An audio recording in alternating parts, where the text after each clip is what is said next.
नमस्कार अनि स्वागत छ समस्त शास्त्रप्रेमी जनहरूलाई मेरो युट्युब च्यानल अमृत सापकोटामा। आजको यस श्रृङ्खलामा म हजुरहरू समक्ष श्रीमद् भागवत महापुराणको नवम स्कन्द अन्तर्गत अध्याय 3 र 4 को सारांश प्रस्तुत गरेर गइरहेको छु। यसरी सुखदेव स्वामीले श्रीमद् भागवत महापुराण राजा प्रेक्षितलाई सुनाउँदै जाने क्रममा सुखदेव स्वामी भन्नुहुन्छ, राजन तपाईलाई मैले श्रीमद् भागवत महापुराणका धेरै रसामृतहरू सुनाउँदै आएँ।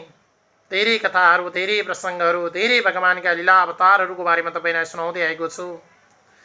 अबको क्रममा भने तपाईँले के सुन्ने इच्छा प्रकट गर्नुहुन्छ बताइ बक्सियोस् भनेपछि सुखदेव स्वामी समक्ष राजा परीक्षित भन्नुहुन्छ, सुखदेव स्वामी तपाईँका मुखार बिन्दुबाट मैले श्रीमद् भागवत महापुराणका रसामृतहरू पान गर्दै आएको छु। तपाईकै मुखार बिन्दुबाट वैवस्वत मनुको बारेमा पनि मैले केही कुराहरू जानिसकेँ।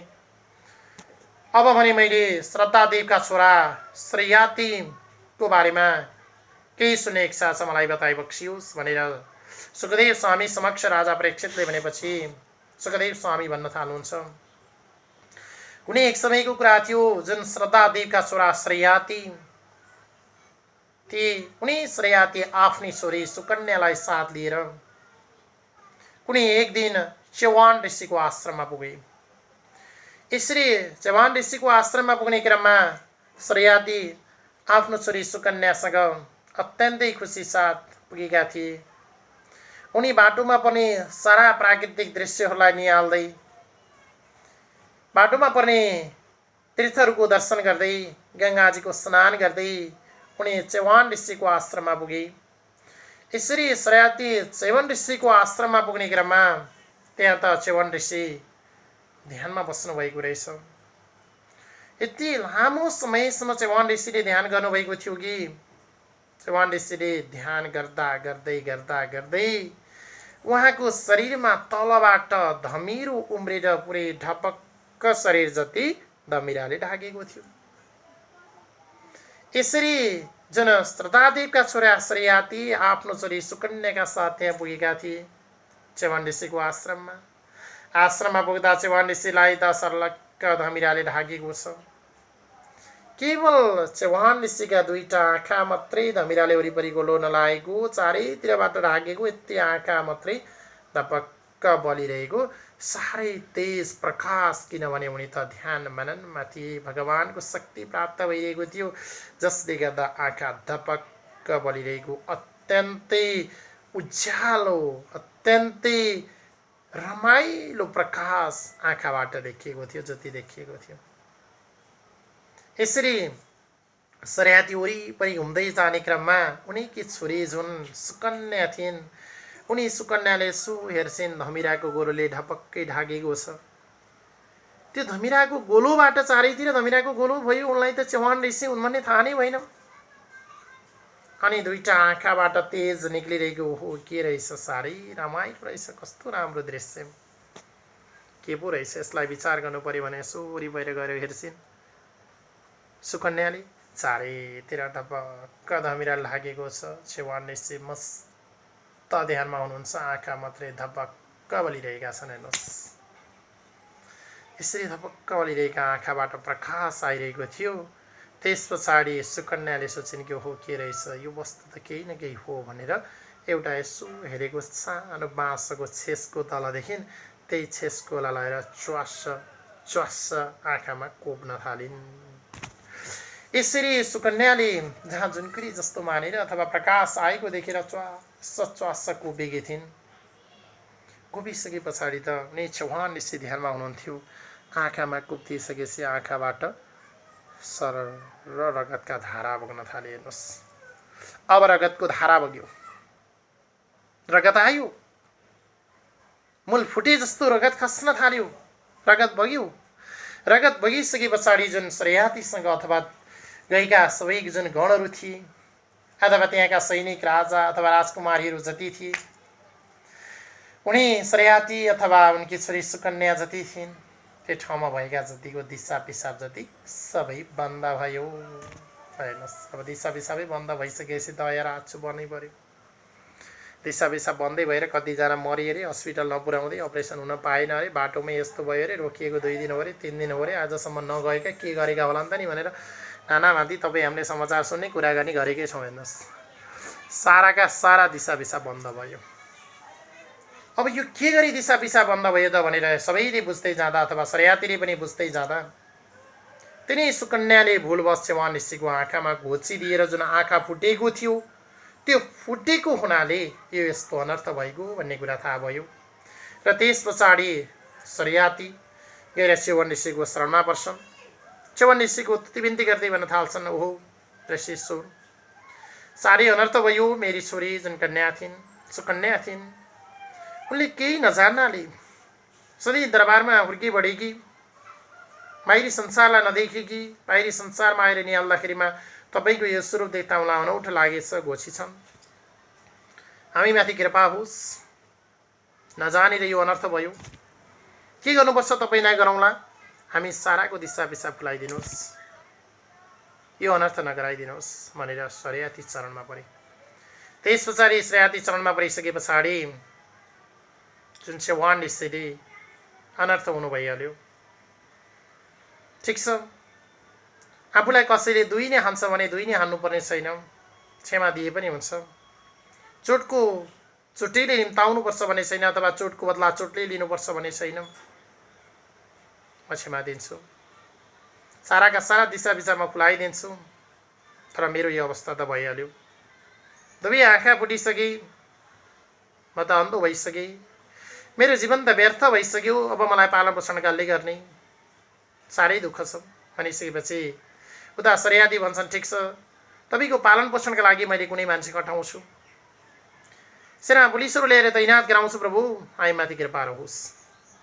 त्यस पछाडि चेवान ऋषिले त्यही बेलामा भन्नुहुन्छ, ठिक छ, तपाईँमाथि कृपा रहन्छ, साराका साराको दिशा पिसाब त म फुकाइदिन्छु, तर एउटा शर्तमा। त्यस पछाडि सरियाती भन्छन्, प्रभु शर्त के हो? अब चेवान ऋषिको मौका आयो। ठिक छ सरियाती राजा, अब एउटा शर्त यस्तो छ कि यदि तिमीले मलाई तिम्रो छोरी जुन कन्या छिन् उनलाई नै दिन्छौ, उनीलाई मसँग विवाह गरिदिन्छौ र मेरो पालन पोषणका लागि तिनलाई राख्छौ भने ठिक छ, साराका सारा खोल्छ, नत्र अन्यथा नि हुन्छ। चेवान ऋषि मौका पाए छोपिहाले। हेर्नुहोस्, मौका पाएछ के भनेको कोही पनि कमी हुँदैन। तिम्रै छोरी राजकुमारी ल्याऊ भन्छ नि चेवान ऋषि। ती बुढा लटरम दारी कपाल फुलिया छन्, धमिराले ढाकिया छ, अब आँखा फुटिहाले, 70 वर्ष बुढा, कहिले यो पिण्ड खाने थाहा छैन, बिचरा 20-21 वर्षकी ती कलाउँदी राजकुमारीलाई देऊ विवाह गर्छौ, ठिक छ, छैन भने दिन्छु शराब। हेर्नुहोस् त, यता सरियातीलाई धर्म सङ्कट पर्यो, ब्राह्मणका लागि वचन दिइहालियो, हुन्छ म गर्छु भनेको छ। अब वचनलाई मिथ्या गर्नु भएन। त्यस पछाडि गएर सुकन्यासँग राजा अथवा तुनै सरियातीले रुँदै झम्झदै भन्छन्, ओहो छोरी, तिमीले साह्रै अनर्थ गर्यौ, यो त साह्रै दुर्भाग्य भयो, आज मैले तिमीलाई यहीँ छोडेर जानु पर्यो, तिमीलाई विवाह गर्नुपर्ने भयो, नत्र साराका सारा अनर्थ हुने भयो, दिशा पिसाब सबैको रोकियो, सबै ढाडिएर मरिने भयो। ब्राह्मणको श्राप त हामीमाथि आइसक्यो, अब नदिउँ फेरि अमिथ्या हुन्छ, फेरि अर्को श्राप पर्छ, के गरौँ भनेर झम्टिँदै बाउचोरी रुन थाले। त्यस पछाडि सुकन्या पनि 20-22 वर्षको उमेरमा त्यो दरबारमा खाई बढेकी, हुर्काएकी, चढेकी, मातेकी भए पनि उनको आत्मामा चाहिँ केही दया आयो। पिताश्री, अब तपाईँ चिन्ता नगर्नुहोस्, मेरो भाग्यमा यही नै रहेछ, म यही आँखा फुटेको, यही 70 वर्षको कपालदारी फुलेको, पेन्ड खाने वर्षको बुढालाई म पालन पोषण गरेर बस्छु, यसैलाई म स्याहार्छु, मलाई यसैको हातमा सुम्पिदिनुहोस्, तपाईँ आफ्नो दरबारतर्फ फर्किनुहोस्, सबैको उद्धार गरी बक्सियोस्, मैले अनजानमा जो गल्ती गरेँ, आज मेरो भोग नै यति रहेछ, म यसलाई भोग्छु भनेर छोरीले यस्ता बुझेको कुरा गरेपछि सरियातीको आँखाबाट फेरि आँसुका धारा बग्छन्। छोरी, तिमी यस्तो कलकलाउँदो उमेरमा भए पनि, यस्तो खाइलाउँदो उमेरमा भए पनि, सानो उमेरमा भए पनि यत्रो बुझेकी रहेछौ, मलाई पनि ज्ञानको जति खुलाइदियो। ब्राह्मणको वचन अमित गर्नु हुँदैन, उनले मागिसकेका छन् दिन्छु भनिएको छ, त्यो फेरि अमित गरियो भने अर्को अनर्थ पर्छ, त्यसकारण म तिमीलाई दिन्छु भने सरियातीले भनिसकेपछि यता सुकन्या र चेवान ऋषिको विवाह गराइयो। चेवान ऋषिलाई सुम्पियो, सुकन्यालाई विधिवत रूपमा सुम्पिसकेपछि साराका सारा जति पनि सैनिकहरू अथवा त्यहाँ भएका जति पनि गढुहरू थिए, सरियाती अथवा सुकन्या र अन्य जतिको दिशा पिसाब रोकिएको थियो, दिशा पिसाब खोलिहाल्यो। साह्रै अब अनर्थ भएको थियो। सुकन्यालाई दिँदा बित्तिकै चेवान ऋषिको हातमा सुम्पिँदा बित्तिकै सरियातीले सबैको दिशा पिसाब खोल्यो, सबै खुसी भई त्यहाँदेखि बिहारका साथ रमाउँदा भए। तर बिचरा सरेयातीलाई त चिन्ता थियो, छोरी लिएर यस्तोलाई सुम्पिन पर्यो। उता सुकन्यालाई पनि केही न केही मलिन स्वभाव त चाहिएको थियो। भाउसँग आएकी, पिताश्रीसँग रम्दै घुम्दै आएकी, त्यस्तो ऋषिलाई सुम्पेर बस्नु पर्यो अथवा त्यस्तो ऋषिलाई स्याहारेर बस्नु पर्यो। उनलाई पनि केही मात्रामा रमाइलो त लागेको थियो। अब लाएर के गर्ने, आफ्नो भाग्यमा त्यस्तै थियो, बस्नै पर्यो। सबै कामहरू सकिसके पछाडि सुकन्या चौहान ऋषिलाई दिइसकेपछि सरेयाती आफ्नो घर फर्किन्छन्। आफ्नो घर फर्की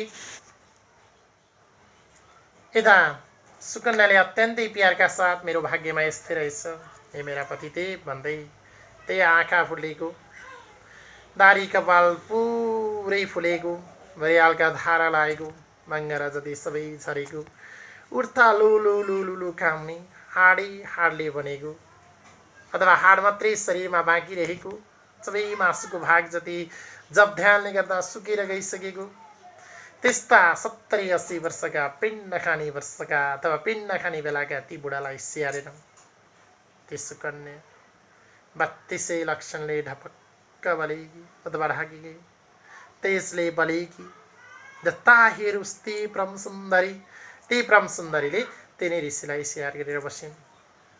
अब कुरा मात्रै हुन्छ, एक कुरो कुरा छ, आँखाले देख्दैन त्यो स्वरूपलाई अथवा त्यो रूपलाई। जुन रूपवती श्रीमती थिइन् ती रूपवती श्रीमतीलाई देख्नेवाला छैन। चौहान ऋषिले हेर्नुहोस् कस्तो अनर्थ रह्यो। तर मेरो भाग्य नै यस्तै रहेछ भनेर सुकन्याले त्यसलाई स्वीकार गरेर बसिन्। यसरी पालन पोषण गरेर बसिरहेकी थिइन्। पालन पोषण गरेर बस्ने क्रममा एक दिन चौहान ऋषिले आफ्नो श्रीमती समक्ष भन्छन्, हेर श्रीमती, तिमी यस्तो कलकलाउँदो अवस्थाकी छौ, म यस्तो वृद्ध अवस्थाको छु, तर मलाई अत्यन्तै प्यारका साथ बसिरहेकी छौ, यसमा त बडो शङ्काको विषय छ नि भनेर चौहान ऋषिले उनी सुकन्यालाई भन्छन्। र सुकन्या भन्छन्, पतिदेव यसमा कुनै शङ्का मान्नुपर्ने विषय छैन। मेरो अहो भाग्यले तपाईँलाई जुटाएको हो, तपाईँको सेवा गरेर बस्न पाउनु त मेरो अहो भाग्य हो। म जसो 20-22 वर्षको उमेर होस् अथवा मेरो परम सुन्दरता जे होस्, मेरा लागि सर्वेसर्वा तपाईँ नै हो मेरो पतिदेव। म तपाईँको सेवा नै गरेर बसिरहेको छु, यसमा शङ्का नमान्नुहोस् भन्छन् सुकन्याले चौहान ऋषिलाई। त्यसपछि चौहान ऋषिले भन्नुहुन्छ, हेर अब मेरो पत्नीको रूपमा तिमी रह्यौ, कहिलेकाहीँ यस्ता केही कुराहरू शत्रु हुन्छन्। जो परम सुन्दर स्त्री छ त्यो पनि शत्रु हो। जो आमाको व्यवहार ठिक छैन, बेबिचारी आमा छिन्, ती आमा पनि शत्रु हुन्। ऋण लगाइदिन्छ भने त्यो बाउ पनि शत्रु हो।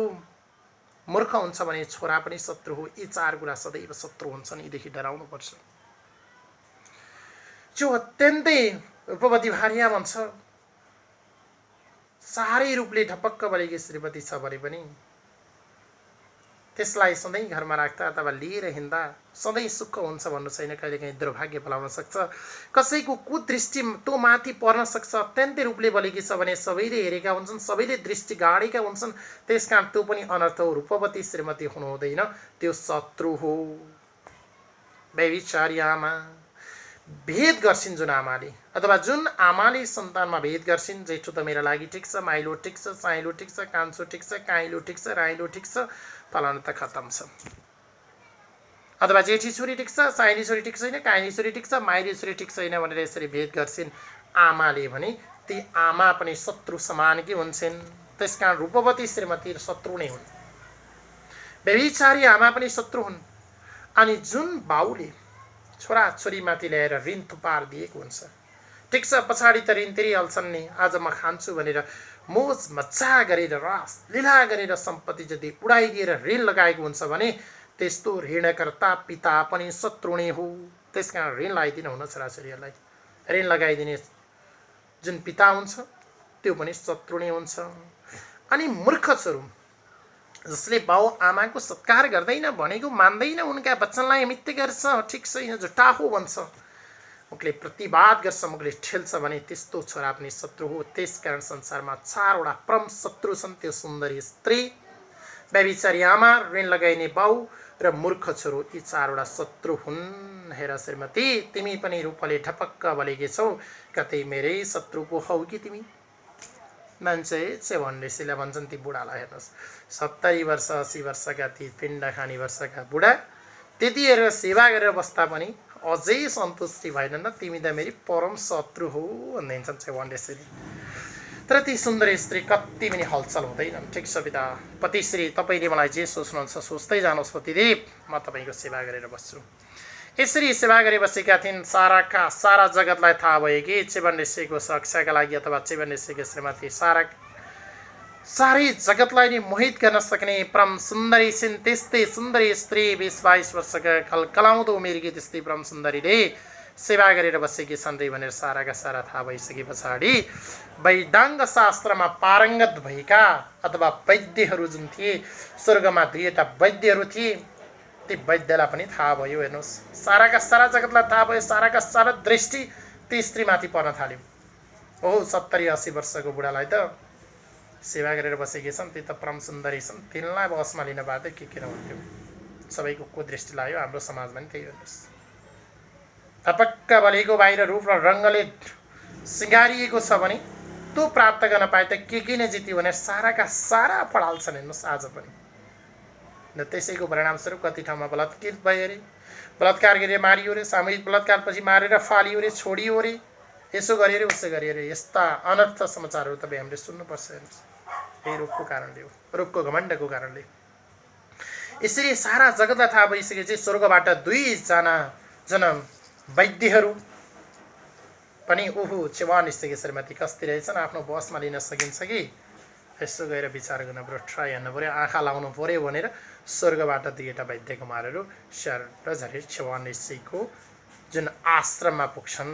यसरी आश्रममा पुग्दा आँखा फुटेका, दारी कपाल पनि सर्लक्क फुलेका, हाडले मात्रै यसरी पनि उठ्थे धङधङाउने त्यस्ता बुढाको सेवा गरेर त्यस्तै परम स्त्री 20-22 वर्ष उमेर साराका सारा जगतलाई मोहित पार्न सक्ने त्यस्तै स्त्री बसेको देखेपछि ती स्वर्गबाट जुन गएका अथवा वैदाङ्ग शास्त्रमा अत्यन्तै पारङ्गत भएका वैद्यहरू 2 थिए, ती वैद्यहरूले भन्न थाल्छन्, ओहो परम सुन्दरी को हो नि, कसको सेवा गरेर बसेकी, तिमी जस्तै परम सुन्दरी यहाँ बस्नु हुँदैन, होइन स्वर्गमै गएर तिमीलाई हामी रानी बनाउँछौँ।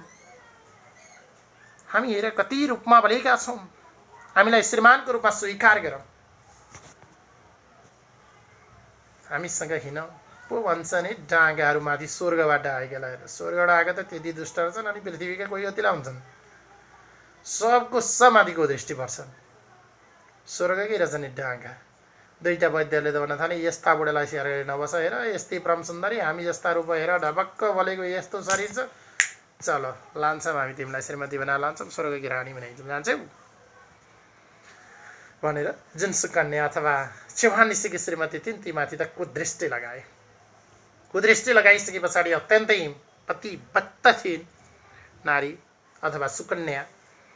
पतिभक्त भएको हुनाले उनले भन्न थालिन्, सधैँ भन्न थालिन्, ए ममाथि कुदृष्टि लगाउने, मेरो 20-22 वर्ष यो खाइलाउँदो उमेर अथवा कलकलाउँदो जवानी देखेर तिम्रो ममाथि कुदृष्टि, मेरो त पतिश्री अगाडि छन्, मैले त उनको सेवामा गरेर बसेको छु, मेरो त सौभाग्य उनको सेवा गर्न पाउनु, चाहे मेरो पति बुढो होस् चाहे जे होस् जस्तो होस्, तर तिमी आएर ममाथि कुदृष्टि लगाएका छौ, स्वर्गबाट झरेका वैद्यहरू भए पनि तिम्रो कुदृष्टि रहेछ, यो दृष्टिलाई म तिमीले श्राप दिन्छु र बरु म श्राप दिएर मरुला, तिम्रा पछि लाग्दिन, मेरा पतिश्री नै हुन् भन्न थाल्छन्। र त्यस पछाडि उनले त्यही मौका छोडेर, ठिक छ स्वर्गमा वैद्य कुमारको उपाधि पाएका रहेछौ, विद्या शास्त्रमा पारङ्गत गरेका रहेछौ, अब यदि तिमीले मेरो श्रीमान जो चेवन ऋषि छ उसलाई देख्न सक्ने बनाइदेऊ, नत्र म तिमीलाई श्राप दिएर मर्छु, तिमीलाई श्राप दिन्छु पो भन्न थालिने, खड्किन थालिन्। ला सुकन्या त खतरा पो रहेछन्। त्यस पछाडि वैद्य कुमार डराउन थाले, ओहो यस्तो वृद्धलाई सेवा गरेर बसेकी छ भने यसको उद्धार गर्न खोज्दा पनि मान्छे त कडाएर चाहिँ ओहो अब यो बाटो सकिँदैन, यसलाई सकिँदैन, अब यस्तो जुन ब्राह्मणीको श्राप पाएर मर्नुभन्दा बरु उनले के भन्छन् त्यो गर्दिन, ठिक छ गरिदेऊ भनेर वैद्यहरू जुन सुकन्याले मेरो श्रीमानलाई आँखा देख्ने बनाइदेऊ नत्र श्राप दिन्छु भनेकी थिइन्, त्यो पक्षमा उनीहरू सहमति हुन्छन् र सुकन्यालाई भन्न थाल्छन् कि ठिक छ, हामी तिम्रो पितालाई देख्ने बनाइदिन्छौँ, यसमा चिन्ता नगर भनेर ती स्वर्गका जुन वैद्य दुई भाइ अश्विनी कुमारहरू जुन थिए तिनले चौहानलाई लिएर अनि चौहानसँगै उनको श्रीमतीलाई सँगै लिएर एउटा ठुलो तलाउमा जान्छन् र तलाउमा गएर चौहान ऋषिलाई साथमा लिन्छन् र दुई भाइहरू जुन अश्विनी कुमारहरू वैद्य दुई भाइहरू थिए उनीहरू अश्विनी कुमार टुप्लुक जुम्लुङ्गै लाएर तालमा तिनैजना एकैचोटि फ्वाट डुब्छन्। डुबेर स्वाट बाहिर आउने क्रममा जुन दुईजना वैद्य अश्विनी कुमारहरू जुन भाइ थिए ती र सँगै लिएर गएका चौहान ऋषिलाई जुन बाहिर डुबेर डुबुल्की मारेर फुत्त बाहिर निक्लने क्रममा त तीनैजना युवकहरू धपक्कै रूपले बलेकालाई हेर्नुहोस्। 70-80 वर्षे चौहान ऋषि पनि 20 वर्षे जवानी ढल्कन लागेको युवक जस्ता देखिन थाले। साह्रै सुन्दर, जता हेरौँ उतै सुन्दरता छ। हेर्दा त बाहिर तलाउबाट बाहिर निक्लेपछि त तीनैजना उस्तै छन् है, धपक्क बलेका छन्। ती परम स्त्री जुन थिइन्, सुकन्या थिइन्, तिनलाई सुहाउने तिनै किसिमका देखे। त्यस पछाडि उनीहरूले भन्न थाले, सुकन्यालाई भन्न थाले कि लौ त सुकन्या, तिम्रो पति कुनो अब चिनेर लगाइदेऊ माला। जसलाई तिमीले माला चिनेर माला लगायौ भने त्यही नै तिम्रो पति हुनेछ, अर्कोलाई लगायौ भने त्यही अर्कोसँग हिँड्नुपर्ने छ नि। ल लगाइदेऊ भनेर अश्विनी कुमारले भने अब त सुकन्यालाई धर्म सङ्कट परिहाल्यो, ठुलो सङ्कट आयो। कसरी चिन्ने त? तिनैजना हेर्दा उस्तै छन्, रूप हेऱ्यो उस्तै छ, स्वरूप हेर्दा उस्तै छ, उचाइ हेऱ्यो उस्तै छ, जवानी हेऱ्यो उस्तै छ, उमेर हेर्न थाल्यो उस्तै छ, साराका सारा उस्तै छन्, चिन्ने गाह्रो भयो। अनि त्यो दुष्ट ती चौहान बुढा ती पनि तेरो श्रीमान महु भन्दैनन् है। हेर्नुहोस् अश्विनी कुमारले भनेको देखेर माक्का परेन, चिन्द चाहिँ चिन्दैन, लौ त विचार ल हेर्नुहोस् त, उसैका कृपाले दिदीमाथि भएको छ। अनि मान्छेले त्यही भएर भन्छन् यी दिदी हुने र खानी भयो भने अर्कालाई गन्दै गन्दैन, कहाँबाट आएको गन्दै गन्दैन, उही जुन थाला खा उही थाला थुक्छ भन्छन् नि। सुनिएको छ नि तपाईँ हामीले गाउँ समाजमा। कसले कसका लागि कति गरे त्यो कसैले देख्दैन। हेर्नुहोस् पाइसकेपछि नपाउँछेली मात्रै हो, नहुन्जेली कमजोरी हुन्जेली पनि हो भनेर शरणमा पर्ने हो। यति बलियो भयो भने प क्लास, 2 क्लास, कालास, 5 क्लास, सबैको अवस्था देखियो। त्यो बुढोलाई, त्यो 70-80 वर्षको बुढोलाई तिनै सुकन्याले आजसम्म पालेर त्यति गरेर राखेकी छन् र उनीको कृपाले आज अश्विनी कुमारले लिएर तलाउमा डुबाएर बाहिर निकालेर धपक्क बलिकी बनाइदिएकी छन्। त्यो बेलामा म तिम्रो श्रीमान मलाई माला लगाइदेऊ भन्दै भन्दैन र मक्ख परे लौ त अश्विनी कुमारलाई लाउँदै रहेछ, मलाई लाउँदै रहेछ भने बच्चन बुढा दुष्टै हुन्थे। बुढा पनि सेवानेसी पनि। त्यस पछाडि बुढाले पनि महु भन्दैन। अब यता सुकन्यालाई साह्रै गाह्रो भयो, हातमा माला लिएर बसेकी छन्, कल्ला लगाइदिउँ कल्ला लगाइदिउँ। झुकिएर अर्कोलाई वरमाला गरियो भने उसलाई पतिको रूपमा स्वीकार गर्न पर्यो, आफ्ना पतिलाई सुन्नु पर्यो। साह्रै अनर्थ भयो। अनि यसो उनी विचार लगाएर अन्दाजी लगाएर हेर्छन्। उनी पहिला कुनै यस्तै श्रीमद् भागवत महापुराणहरू लगाएको ठाउँमा गएर उनले सुन्ने गर्थिन् कि, र श्रीमद् भागवत महापुराण जस्ता पुराणमा उनले सुनेकी थिइन्, यदि स्वर्गवासी देवताहरू पृथ्वीमा आए भने कुर्कुच्चाले कचक्क टेक्दैनन् अनि उनको छाया पृथ्वीमा देखिँदैन भन्ने कुरा हामी जस्ता श्रीमद् भागवत महापुराण प्रवचन गर्ने पण्डितहरूको मुखबाट उनले सुनेकी थिइन्। त्यो कुरा मनन गरेकी रहेछन्। स्वर्गवासी देवताहरू आए भने कहिले पनि कचक्क टेक्दैनन् पृथ्वीमा। त्यसकारण चौको पनि एक हातका अथवा एक हात प्रमाणका चौकाहरू बनाएर राखिएको हुन्छ। भगवानलाई हेर्नुहोस्, श्रीमद् भागवत महापुराणहरू भइरहेका ठाउँमा कत्रा कत्रा चौकाहरू बनाइएको हुन्छ। अनि भगवानलाई उच्च स्थानमा बनाइन्छ। त्यही भएर तपाईँको घरमा कुनै ज्ञाति कर्म गर्न पुरोहितहरू आउनुभयो भने ल बालुवा छ कि माटो छ ल्याउनु, चौका बनाऊँ अनि लिपलाप गर्नुहोस् भन्नुहुन्छ। किनभने भगवानले तल पृथ्वीमा सिधै टेक्नु र उच्च बनाइदिएको हो। यसरी भगवानले स्वर्गवासी देवताहरू जुन पृथ्वीमा आउनुहुन्छ उहाँले कचक्क भैमा टेक्नुहुन्न, यति कुर्कुच्च माथि उठेको हुन्छ, अर्कोतिर छाया पर्दैन। त्यो कुरा उनले सुकन्याले कतै प्राण सुन्ने क्रममा सुनेकी रहेछन् र यसो हेरेकी त दुईजनाले भैमा कचक्क टेकेका छैनन्, छाया पनि छैन। एउटाले कचक्क टेकेको छ, जुन बुढो थियो चौहान ऋषि, उसले त मोहम त भनेका छैनन्, तर उनले हेर्दा कचक्क टेकेका, छाया पनि परेको। त्यो देखिसकेपछि यिनै हुन् मेरा श्रीमान, हिजो मैले पुराण सुन्दा सुनेकी थिएँ भनेर टपक्क लगाएर तपाईँ नै हो मेरा श्रीमान भनेर स्वाट माला पहिराइदिन्। त्यस पछाडि दुईटा अश्विनी कुमार बाहिरिहाले। ओहो धन्य स्त्री, धन्य सुकन्या, तिमीले आफ्ना पतिदेवलाई चिन्यौ, यी कुराहरू पुराण सुन्दा थाहा पाएकी रहेछौ, गई पुराण सुनेकी रहेछौ, जसले गर्दा थाहा पाएर आफ्नो श्रीमान चिन्यौ र श्रीमानलाई ब्रह्माला लगायौ। तिम्रा श्रीमान अथवा तिम्रा पतिदेव यिनै हुन्, यिनैलाई स्वीकार गरेर लैजाऊ, ठिक छ हामी जान्छौँ भनेर अश्विनी कुमारहरू त्यहाँबाट बिदाबादी भएर स्वर्गमा गए। यता चौहान ऋषि 20-22 वर्षे जवानीमा फर्किए। उता परम सुन्दरी ती राजकुमारी सुकन्या र यता परम सुन्दर राजकुमार जस्ता देखिए चौहान ऋषि बल्ल दुईटाको जोडी मिल्यो। उनी त्यति पुराण सुनेको कारणले गर्दा स्वर्गवासी देवताहरू पृथ्वीमा आयो भने कचक्क टेक्दैनन्, उछाल्छन्, छाया पर्दैन भन्ने कुरा सुनेको हुनाले आज उनले आफ्ना पतिलाई चिन्न सफल बनिन् र उनी पति भक्त कहिन्। यदि त्यो सुन्दैनथिन् भने उनले अर्कालाई माला लगाइन्थिन् भने त्यहाँ कति ठुलो अनर्थ हुन्थ्यो। त्यसकारण यस्ता श्रीमद् भागवत महापुराणहरू सुन्नुपर्छ, सत्सङ्ग गर्नुपर्छ, गुरुजनले भनेका वचनहरूलाई आधार गर्नुपर्छ। हेर्नुहोस्, त्यही भएर श्रीमद् भागवत महापुराण सुन्न आउनुपर्छ भनेको। अब आज यति सुनेपछि यो कुरा त केही न केही जानिन्छ होला। यसरी सुन्नुपर्छ हामीले। र त्यस पछाडि उनी चौहान ऋषिलाई लिएर तिनी सुकन्या उनी आफ्नै आश्रममा फर्के। यसरी आश्रममा फर्किसके पछाडि दुईटै अत्यन्तै राम्रा छन्, अत्यन्तै सुन्दर छन्, अत्यन्तै प्यारका साथ आश्रममा रही रमाउँदा भई उनका दिनचर्याहरू साह्रै राम्रोसँग बित्दै गए। यसरी समय बित्दै बित्दै बित्दै गएको थियो। सुकन्याका पिता शर्याती जुन एउटी कलकलाउने छोरीलाई त्यस्तो 70-80 वर्षको बुढो चौहान ऋषिलाई छोडेर गएका थिए। उनलाई दरबारमा गइसकेपछि नै चिन्ता त परेको थियो, तर पछाडि केही समयपछि अब यज्ञ गर्नुपर्छ, यज्ञ गराउनु पर्यो, आफ्ना ज्वाइँलाई पनि निमन्त्रणा दिनु पर्यो, ज्वाइँको आज्ञा बमोजिम यज्ञ गर्नु पर्यो भनेर उनी चौहान ऋषिको आश्रममा शर्याती एक दिन यज्ञ गर्ने इच्छा राखेर डुल्दै डुल्दै डुल्दै आएका थिए। त्यो डुल्दै डुल्दै डुल्दै आउने क्रममा त आफ्नी छोरी सुकन्यालाई त उनले फ्याट्टै चिनिहाले, तर चौहान ऋषिलाई चिन्ने कुरो भएन। उनी त 70-80 वर्षका दिने बेलामा बुढा, आँखा फुटेका, नारी कपाल सर्लक्क फुलेका थिए, हाडे बने जस्तो शरीर, धङधङाउने शरीर थियो। अब त्यस्तो अवस्थामा देखेका जुन आफ्ना ज्वाइँलाई अहिले त्यो 20-22 वर्ष कलकलाउँदो उमेरमा तिनी अश्विनी कुमारको कृपाले जुन कलकलाउँदो उमेरमा झरेका थिए, त्यसलाई चिन्ने कुरो भएन। त्यो नचिनिसकेपछि शर्यातीले आफ्नै छोरीलाई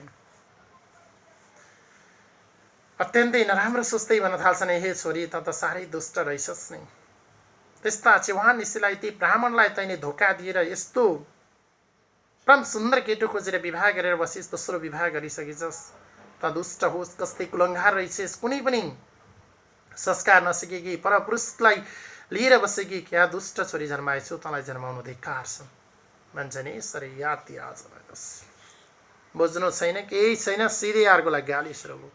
त्यस पछाडि सुकन्याले भन्छन्, पिताश्री तपाईँले यो सोच्नु बेकार छ, धिक्कार छ, तपाईँले मलाई जुन अपमान गर्नुभयो, जुन गाली गर्नुभयो, तपाईँको अनजान हो, कुरो यसो हो भनेर साराका सारा वृत्तान्त कहिसके पछाडि उनी शर्याती तिनी चौहान ऋषिको शरणमा पर्छन्, आफ्नै छोरी सुकन्याको शरणमा पर्छन् र सबै मिलेर उनले आफ्ना ज्वाइँ जुन चौहान ऋषिको आज्ञा अनुसार अथवा चौहान ऋषिको सल्लाह अनुसार सोम यज्ञ गर्ने निर्णय हुन्छ र ससुरा, छोरी र ज्वाइँ मिलेर सोम यज्ञको आयोजना गर्ने कुरो हुन्छ भन्ने सम्मको अर्थ यिनी अध्यायबाट।